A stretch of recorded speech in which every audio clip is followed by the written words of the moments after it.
Welcome to Rain Axis Solutions, where Glenn Villiar shares his hobbies and daily life.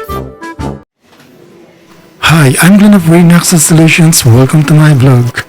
So today we are at one of our company's branches and we have this Epson POS printer. Now there are two kinds of Epson POS printer that I know.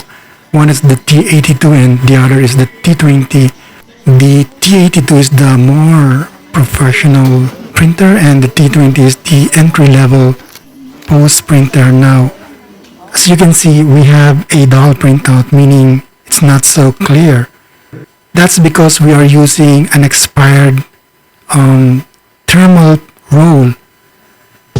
Okay, right now the video is not clearly showing what's in the printout. So I'm going to tweak this video a little bit to make it darker so the printouts or the line printed in the POS receipts can be clearly shown in the video. Now in Epson POS printer, we can tweak them to print darker. First is we need to switch off the printer and then we need to position one of our finger to hold the feed button while we are switching on the printer. That way we will be entering its programming mode or its settings mode.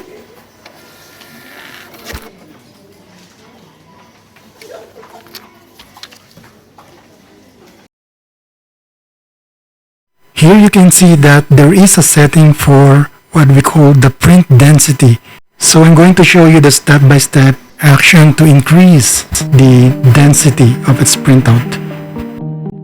Okay, once we have entered the settings mode, we need to long press on the feed button again.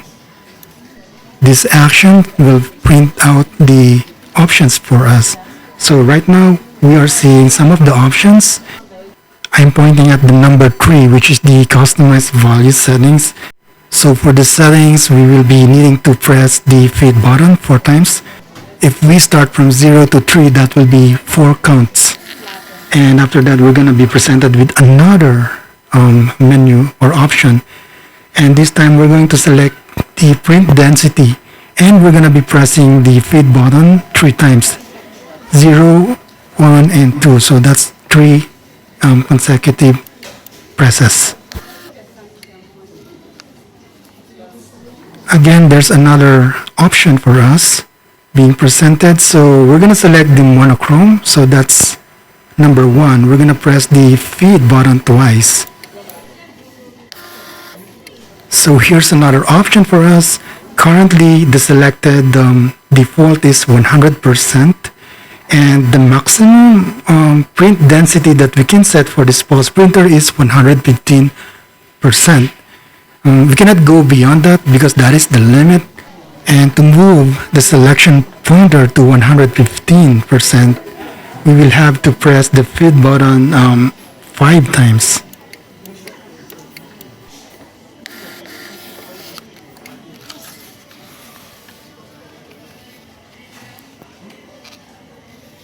And if we go down to the bottommost part of this receipt, you will be seeing the current chosen setup. Right there, it's now selected the 115%, and below that you can see that it is saying save. And that's it, it's done. We're going to test it now and switch off the POS printer. Now you have the option to not switch it off and on, but just to be on the safe side, I'm going to restart it by switching it off and on. And now we're going to try and do a single transaction on our POS machine and see the actual printout after closing this transaction. If we take a closer look at this, the one on the right is the printout after adjusting the print density to 115%, and the receipt on the left side is the before one. So we can clearly see that the 115% has increased the print density a bit. Not so clear, but at least it has improved it a little bit until you are able to purchase a new and good set of thermal rolls. That's it for today's video. I hope you enjoyed watching it. If you find this video useful, please like this video and subscribe to my channel. And while you're at it, leave your comment at the comment section below. Thank you very much for watching. Have a nice day, everyone. Goodbye. Right next is, so the name they know what